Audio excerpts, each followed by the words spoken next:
오늘 주님께서 주신 말씀은 시편 105편 1절로 22절까지의 말씀입니다. 다 같이 한 목소리로 봉독하시겠습니다. 여호와께 감사하고 그의 이름을 불러 아뢰며 그가 하는 일을 만민 중에 알게 할지어다. 그에게 노래하며 그를 찬양하며 그의 모든 기이한 일들을 말할지어다. 그의 거룩한 이름을 자랑하라. 여호와를 구하는 자들은 마음이 즐거울지로다. 여호와와 그의 능력을 구할지어다. 그의 얼굴을 항상 구할지어다. 그의 종 아브라함의 후손 곧 택하신 야곱의 자손 너희는 그가 행하신 기적과 그의 이적과 그의 입의 판단을 기억할지어다. 그는 여호와 우리 하나님이시라. 그의 판단이 온 땅에 있도다. 그는 그의 언약 곧 천대에 걸쳐 명령하신 말씀을 영원히 기억하셨으니 이것은 아브라함과 맺은 언약이고 이삭에게 하신 맹세이며 야곱에게 세우신 율례 곧 이스라엘에게 하신 영원한 언약이라. 이르시기를 내가 가나안 땅을 내게 주어 너희에게 할당된 소유가 되게 하리라 하셨도다. 그때 그들의 사람 수가 적어 그 땅에 나그네가 되었고 이 족속에게서 저 족속에게로 이 나라에서 다른 민족에게로 떠돌아 다녔도다. 그러나 그는 사람이 그들을 억압하는 것을 용납하지 아니하시고 그들로 말미암아 왕들을 꾸짖어 이르시기를 나의 기름 부은 자를 손대지 말며 나의 선지자들을 해하지 말라 하셨도다. 그가 또 그 땅에 기근이 들게 하사 그들이 의지하고 있는 양식을 다 끊으셨도다. 그가 한 사람을 앞서 보내셨으며 요셉이 종으로 팔렸도다. 그의 발은 차고를 차고 그의 몸은 쇠사슬에 매었으니 곧 여호와의 말씀이 응할 때까지라. 그의 말씀이 그를 단련하였도다. 왕이 사람을 보내어 그를 석방하며 뭇 백성의 통치자가 그를 자유롭게 하였도다. 그를 그의 집의 주관자로 삼아 그의 모든 소유를 관리하게 하고 그의 뜻대로 모든 신하를 다스리며 그의 지혜로 장로들을 교훈하게 하였도다. 아멘. 다 같이 기도드리시겠습니다. 하나님 아버지 감사합니다. 주님의 음성을 듣고자 저희들 새벽 제단 앞에 모였습니다. 우리 마음의 기도와 묵상이 주님께 연락되기를 원합니다. 감사드리며 예수 그리스도 이름으로 기도드렸습니다. 아멘. 오늘 시편 105편의 말씀은 여호와께 감사하고 그의 이름을 불러 아뢰며 그가 하는 일을 만민 중에 알게 할지어다 라고 시작하고 있습니다. 우리 새벽 우리 기도를 시작한 지 제가 와서 석 달이 됐는데 시편 묵상을 매일 아침 나누고 있습니다. 처음으로 한번 나눴던 말씀이 또 나왔어요. 앞으로 그런 말씀들이 자주 나오겠죠. 우리 1절에 보면 여호와께 감사하고 그의 이름을 불러 아뢰며 그의 하는 일을 만민 중에 알게 할지어다. 이 세 가지가 우리가 주님 가운데서 신앙 가운데 늘 해야 하는 그런 우리의 소명이죠. 여호와께 감사하는 일, 그리고 그의 이름을 부르는 일, 그를 불러 아뢰는 일, 기도죠. 그리고 감사하는 일, 찬양하는 일이고 그가 하는 일을 만민 중에 알게 하는 것. 그것은 선교고 전도가 되겠죠. 그래서 우리는 늘 주님 앞에서 주님의 자녀로서 감사하는 것과 주님의 이름을 부르는 것과 그리고 주님이 하신 일을 만민 중에 알게 하는 일, 이 세 가지 일을 감당하여야 됩니다. 그 일을 통해서 주님이 늘 함께 하시는 우리 성도님들이 되시기를 예수님의 이름으로 축원합니다. 2절에 그에게 노래하며 그를 찬양하며 그의 모든 기이한 일들을 말할지어다. 3절에 그의 거룩한 이름을 자랑하라. 여호와를 구하는 자들은 마음이 즐거울지로다. 그의 거룩한 이름, 주님의 이름, 하나님을 자랑하는데 그 여호와를 구하는 자들은 마음이 즐겁다는 겁니다. 주님을 사역하고 주님 안에서 살아가는 사람들의 나타나는 가장 큰 특징 중에 하나는 이 즐거운 마음의 기쁨이죠. 여호와의 자녀들은 늘 기쁨이 있어요. 알 수 없는 기쁨이. 이 기쁨은 우리가 세상에 속아서 무슨 좋은 일이 있어야 무슨 일이 있어야지 감사하고 기쁠 것 같지만 그게 아니라 사실 기쁨은 심령 가운데 나오는 거죠. 그래서 주님이 회복하신 주님이 마음에 함께하는 그 사람들은 늘 기쁨이 있는 거죠. 어린아이와 같이 어린이들은 늘 기쁘잖아요. 늘 즐겁고. 물론 슬플 때도 있지만 기쁨을 회복시켜 주시는 거죠. 우리 뇌 안에는 엔돌핀이라는 것이 나오는데 그 엔돌핀은 몰핀 같은 마약, 아편이나 몰핀보다 800배나 센 마약이라고 그러죠. 우리 몸이 스스로 마약을 만들어내는 거예요. 신비한 건 밖에서 만든 마약이 들어오면 몇 번만 마약을 해도 중독이 되고 우리 몸을 파괴하는데 몸 안에서 만든 마약은 아무리 써도 전혀 몸에 해가 없다는 거죠. 그래서 그 엔돌핀을 인위적으로 만들어서 몸에 넣기 위해서 연구를 하는데 엔돌핀의 분자, 입자가 너무 커서 몸에 넣을 수가 없는 거죠. 뇌에 전달돼야 되는데 뇌에다가 직접 주사를 하자니까 두개골이 막고 있고 그래서 인간들이 엔돌핀을 쓰고 싶어서 애를 쓰는데 엔돌핀을 쓰지 못합니다. 근데 이 뇌의 신비는 뭐냐면 우리가 기쁜 일이 있을 때 엔돌핀이 나온다고 잘못 알려져 있었는데 사실은 뇌과학이 연구를 해보니까 엔돌핀은 우리가 고통을 겪을 때 나온다는 거죠. 우리가 너무 심한 고난과 고통 가운데 있으면 그러면 엔돌핀이 분비돼가지고 그래서 그 고통을 완화시켜 준다는 거예요. 극한적인 고통 중에 우리가 기도하다 보면 알 수 없는 기쁨이 샘솟을 때가 있죠. 그런 것이 이제 화학적으로는 엔돌핀의 작용이다 이렇게 얘기를 합니다. 신기한 건 행복할 때는 엔돌핀이 나오는 게 아니라 기분이 좋고 기쁘고 행복하면 엔돌핀이 나오는 게 아니라 도파민이라는 게 호르몬이 나온다는 거예요. 똑같이 우리 몸에 기쁨과 즐거움을 줍니다. 그런데 도파민은 도파민 수용체를 약화시켜서 결국은 우리의 뇌를 파괴시킨다고 그래요. 신기하죠? 계속 행복하고 계속 기쁘고 기쁨과 쾌락, 즐거움을 추구하면 결국 뇌가 파괴된다는 거죠. 그런데 고난 가운데는 나오는 엔돌핀은 그런 일이 없다는 겁니다. 전혀 신기하지 않은 얼굴이시고 저는 굉장히 신기해서 이럴 수가 이러고 놀랐는데 고난을 받는 사람들의 삶이 파괴되는 일은 없다는 거죠. 그런데 기쁨과 즐거움과 좋은 일만 겪는 사람들의 삶은 파괴될 수 있다는 겁니다. 참 놀라운 섭리가 그 안에 있는 거죠. 우리가 늘 주님 안에서 마음이 즐거운 주님을 구하는 그 일들, 감사의 제목이 있고 기쁨이 있을 수도 있겠지만 우리가 기도와 주님과 함께함으로 인해서 우리의 심령 가운데 그 기쁨을 더하시는 거죠. 그 기쁨을 잃지 않는 성도님들이 되시기를 예수 그리스도의 이름으로 축원합니다. 4절에 여호와와 그의 능력을 구할지어다. 주님이 우리에게 기쁨을 주시고 또 우리가 감당할 수 없는 그런 일들을 감당하게 하는 능력을 부어주시는 거죠. 우리의 삶 가운데 그런 일들을 경험하셨을 겁니다. 근데 그의 얼굴을 항상 구할지어다. 주님의 얼굴을 구한다는 것, 페이스 투 페이스로 주님을 만난다는 거죠. 이것이 주님의 능력의 비밀입니다. 엘리야가, 모세가 그런 일들을 경험했죠. 주님의 얼굴을 직접 마주 대하는 거예요. 그러면 원래는 사람을 죽죠. 구약에 보면 그 주님의 영광을 마주보는, 그 얼굴을 마주보면 죽는데 죽는 것이 아니라 그것을 마주보고도 살 수 있는 그것이 주님의 능력의 원천이라는 거죠. 완전한 삶의 변화가 일어나는 체인지가 아니라 트랜스포메이션이 되는 거죠. 완벽하게 변화되는 그런 삶의 능력은 주님의 얼굴에 있다는 것을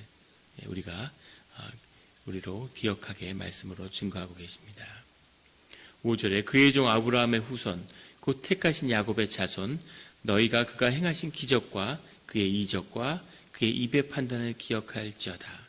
주님의 자손들은 주님이 행하신 이적도 기억해야 하지만 입의 판단이라는 것은 보통 징계를 의미하는 겁니다.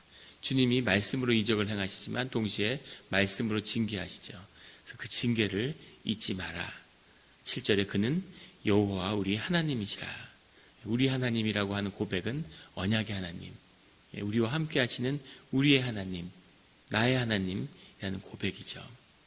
8절에 그는 그의 언약, 곧 천대에 걸쳐 명령하신 말씀을 영원히 기억하셨으니, 천대라고 하는 것은 영원하다는 뜻이겠죠. 우리 신명기 7장에 나오는 유명한 고백이죠. 주님의 말씀과 그의 은혜가 천대에 이른다.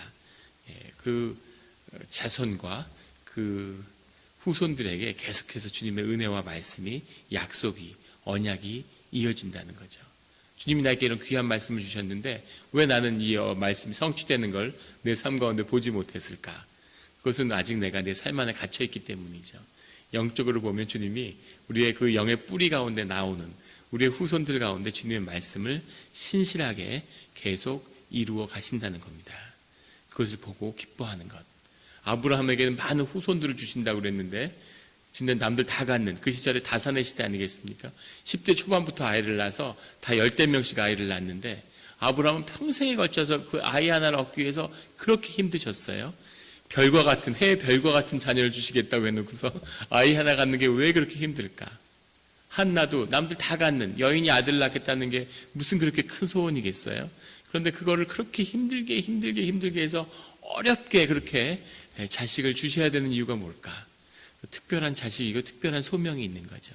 삶 가운데 묶임이 있고 삶 가운데 풀리지 않는 것, 그것이 사실은 주님을 향한 콜링과 맞닿아 있는 겁니다. 내가 이상하게 다른 건 괜찮은데 왜 이렇게 사업이 어려울까? 그런 분들은 내 콜링이 사업에 있지 않은가, 이것을 고민하셔야 되는 거죠. 내가 다른 건 다 잘 되는데 자식들이 나를 속삭인다. 이것은 내가 아버지와 가정의 회복을 향한 그런 소명이 나한테 있지 않는지 주님께 구하여야 되는 거죠. 우리 주님이 이렇게 묻고 있는, 우리 삶 가운데 풀어주지 않는, 그렇게 묻고 있는 부분이 있다면 그 부분을 통해서 주님을 만나게 되는 거죠. 그 부분을 향한 주님의 콜링이 있는 거죠. 그게 풀어질 때 주님의 역사가 그것을 통해 나아가는 게 있는 거죠. 그래서 우리가 늘 그것을 기도의 제목으로 붙잡고 그 제목 가운데 기도로 나가야 되는 겁니다. 이거 내가한테 주신 은혜가 많은데 이건 내가 그냥 포기하지 뭐. 하나님이 내 몸에 가시를 주셨나 보다. 이렇게 받으시면 안 되고, 그것이 주님을 향한, 주님이 부르시는 뜻이라는 것을 우리가 기억해야 하는 거죠. 자식일 수도 있고 사업일 수도 있고 건강일 수도 있고 무엇이든지 될 수 있겠죠. 그것을 나를 묻고 있는 그 어려움, 아브라함의 평생에 자식을 향한 그 기도, 자식이 없으면 되지, 조카하고도 살고 뭐 다른 데서 애를 구해 자식을 낳기도 하고, 그런데 그게 아니라 주님이 주신 말씀이 있기 때문에 계속 기도하는 거죠. 그래서 이삭을 얻게 되는 이삭이 뭐 별다른 아이였겠어요? 똑같은 아이죠. 그렇게까지 수십 년을 기도시켜서 그래서 그 아이를 주셨는데 이 아이가 도대체 무슨 의미가 있는 것일까? 그것을 육체의 눈으로 보면 아무 의미가 없어 보이지만 주님의 이 구속의 역사를 보면 큰 의미가 있는 거죠. 주님이 그 뜻을 우리 가운데 이루신다고 하는 것, 그것을 우리가 기억하는 이 새벽이 되길 예수님의 이름으로 축원합니다. 9절에 이것은 아브라함이 맺은 언약이고 이삭에게 하신 맹세이며, 언약이란 말에 뜻이 들어있지 않고 원문은 카라트라는 건데, 카라트라는 것은 잘랐다는 뜻입니다. 그 당시 언약을 맺는데 동물을 잘라가지고 그 사이를 지나가게 하는 거죠. 그게 이제 약속을 한다는 의미예요. 요즘 같으면 이제 수표를 쓰고 계약을 하는데 그때의 계약은 동물을 잘라놓고 그 사이를 지나가는 거죠. 그것은 어떤 의미가 있냐면, 만약에 그 약속을 지키지 않으면, 동물을 잘라놓고 같이 지나갔는데 그걸 약속을 지키지 않으면 너도 이렇게 갈라진다, 이런 뜻인 거죠. 그 대가를 생명으로 치른다라고 하는 그 약속의 의미가 들어있는 겁니다. 그런데 아브라함과 하나님이 맺은 언약은 독특한데, 보통은 그 언약의 약속을 받은 사람이 그 동물 사이를 지나가는데, 이것은 반대로 그 약속을 준 사람이, 하나님이 아브라함은 그 동물 사이를 지나가지 않았어요. 하나님이 그 동물 사이를 지나가셨죠.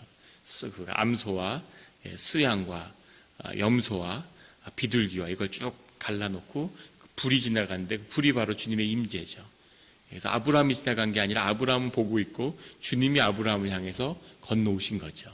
그래서 그 약속을, 아브라함 네가 지키지 않으면 그냥 안 둬, 이게 아니라 하나님이 그 약속을 반드시 사람들에게, 아브라함과 그의 후손에게 주님이 하신 약속을 지키겠다고 아브라함에게 보여주신 거죠.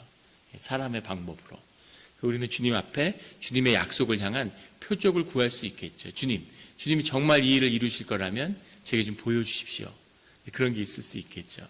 그것처럼 그걸 갈라서 지나가게 그렇게 하시는 겁니다.